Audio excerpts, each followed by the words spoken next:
कितने मिनट लगे? 11 मिनट लगे। कितने दिन का काम हो गया? पढ़ते हुए कितने दिन हो गए? 4। 4 या 5?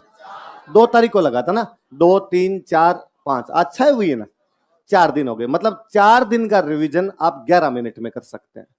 मैं कहूं 12 मान लीजिए आप, है ना, राउंड फिगर में करिए इसको, तो एक दिन का काम कितने मिनट में हो जाए? 3।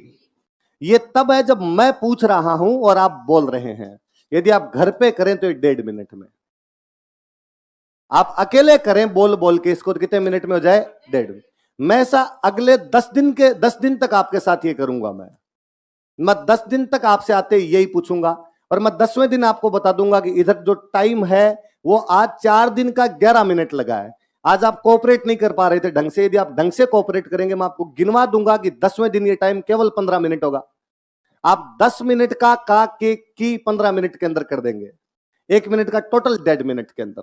कि घर पे केवल करो तब तो 1.5 मिनट का आधा कर लिया जाए खुद का, 45 सेकंड के अंदर आप कर लेंगे, पौने मिनट के अंदर आप कर लेंगे। ऐसा होता है, बशर्ते आप घर पे जाके पहले दिन से पढ़ना शुरू करो। आप एक चीज और नोटिस करना, मैंने पीछे से पूछना शुरू किया था, उल्टा शुरू किया था। मैं जैसे जैसे इधर की तरफ आया था आपकी आवाज बढ़ी थी। आपको कल वाला सबसे कम याद था, उसके बाद वाला ज्यादा था, उसके बाद वाला ज्यादा था, सबसे बाद वाला सबसे ज्यादा था। आप में से तमाम लोगों को मेवाड़ के प्राचीन नाम याद थे। जानते हैं क्यों? क्योंकि उसका रिवीजन 4 बार हो गया। उसका रिवीजन कितनी बार हो गया? आप यदि केवल क्लास में ढंग से पढ़ लेंगे, क्लास में सुन लेंगे, घर पे जाके आधे घंटे पढ़ लेना, इनको नजरों में से निकाल लेना जो मैंने उस दिन पढ़ाया उसको, और पुराने वाला एक बार यूं देख लेना कि क्या क्या चीजें थी, वापस वहीं से मेवाड़ के प्राचीन। ज्यादा नहीं पढ़ने, ये नहीं कि क्यों आप लेके बैठे रहो सारा दिन हिस्ट्री पढ़ते रहो।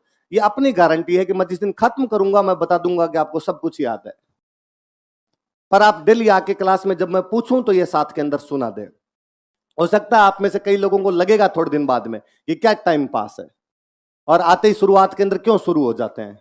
पर जब आप सेलेक्ट हो गए या आप जब कोचिंग खत्म हो जाएगी उस दिन आपको एक बात का एहसास होगा कि इस 2 घंटे की क्लास का सबसे बेहतरीन टाइम ये शुरुआत के 10 मिनट होते हैं। मैं पिछले 10 साल हो गए पढ़ाते हुए, मैंने ये देखा है कि जो बच्चा इन 10 मिनट के दौरान एक्टिव मोड के अंदर रहता है उसको सब कुछ आता है, वरना बहानों की इस दुनिया में कतई कमी नहीं है। बहाने खूब सारे होंगे। बहाना ये हो सकता है कोचिंग खराब है, बहाना ये है कि मैं खराब हूं, बहाना ये है कि नोट्स अच्छे नहीं बनवाए, बहाना ये हो कि लिखवाए अच्छे नहीं थे, खूब सारे होंगे, उनकी कतई कमी नहीं होगी। पर यदि इन 10 मिनट के दौरान केवल एक्टिव मोड के अंदर रहोगे, और मैं जब पढ़ाऊं तब आपस में घुसर घुसर नहीं करो कोई, केवल बोर्ड पे ध्यान दे लोगे, याद हो जाएगी चीजें। ये तो मैं कम से कम गारंटी दिलाऊंगी, ये सब्जेक्ट तो किसी को घर पे जाके नहीं पढ़ना पड़े कि आप यूं घर पे जाके हिस्ट्री पढ़ने के लिए बैठे, ऐसा नहीं करना पड़ेगा। और मैं बताऊं, सर भी आते ही पूछते होंगे, दिलीप सर आते ही पूछते होंगे, हम तमाम लोग ऐसा करेंगे। हम जितने यहाँ पे पढ़ाने के लिए आएंगे, हम पहले दिन आते ही आपसे ज्यादा नहीं तो कल वाला 2-3 दिन का तो पक्का पूछेंगे। मैं ये थोड़ा ज्यादा पूछ लेता हूँ, 4-5 दिन का पूछ लेता हूँ, बाकी 2-3 दिन का हम सब लोग पूछेंगे। मैं आपको बात बता दूंगा कि यदि कोई टीचर आए और वो ना पूछे तो आप कहना कि पूछ।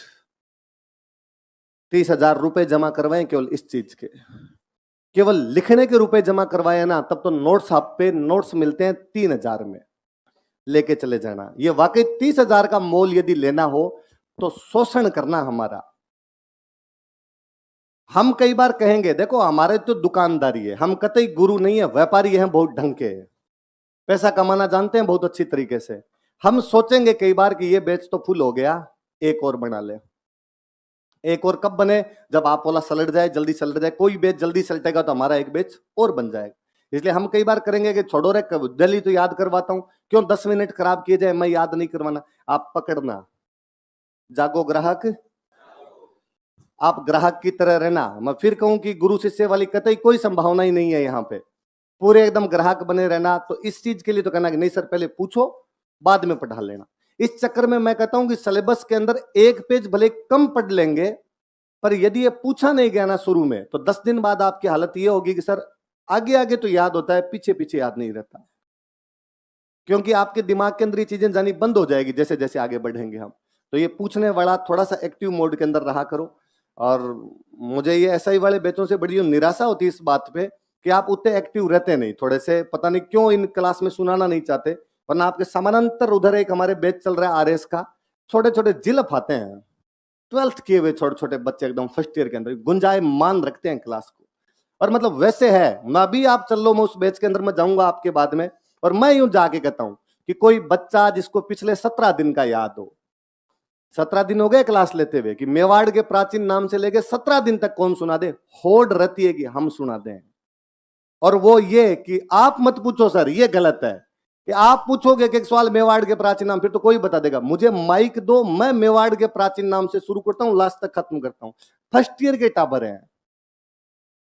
पर पहले दिन दूसरे दिन जब मैंने पूछे तो मैंने कहा अरे ये साथ साथ में याद करने, टाबर शायद बात जल्दी मान लेते होंगे, शायद थोड़ा आदमी बड़ा हो जाता तो उसके बाद अपना दिमाग लगाने लग जाता है, वो मुझे लगता है कि नहीं, मास्टर का काम तो कहना है, ये तो भाषण देगा ही।